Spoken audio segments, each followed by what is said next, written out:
संपूर्ण देशभरात लॉकडाऊन सुरू असताना कोरोना या संसर्गजन्य आजाराचा प्रसार होऊ नये याकरिता शेगाव पोलीस प्रशासन व ठाणेदार संतोष टाले यांनी प्रशासनीय कामगिरी करत मेहनत घेतली।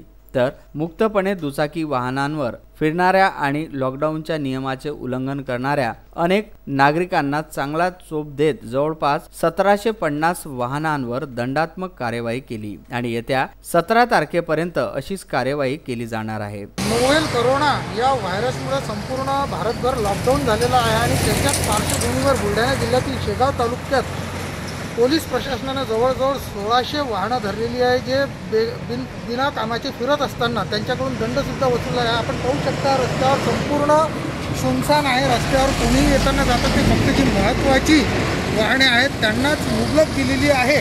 तरी शासनाच्या नियमांचं जनतेने पालन करून रस्त्यावर निघू नये। येत्या 17 तारखेपर्यंत हा लॉकडाऊन वाढलेला आहे।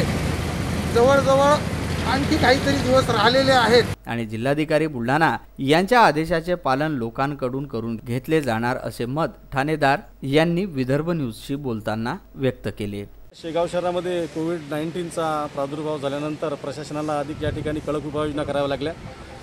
लॉकडाऊनचा जो पिरियड होता तो त्यामध्ये नागरिकांना 8 ते 12 पर्यंत सूट दिलेली होती, परंतु काही लोक विनाकारण मोटरसायकलवर काम नसताना फिरतात आणि अनावश्यक काम नसताना सुद्धा मोटरसायकलचा वापर करताना शेगाव शहरामध्ये फिरताना मिळून आले।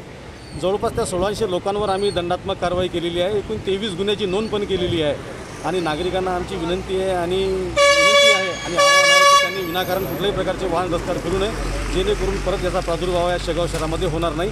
या दृष्टीने प्रशासनाने अधिक कडक योजना आम्ही करून या ठिकाणी कारवाई केलेली आहे।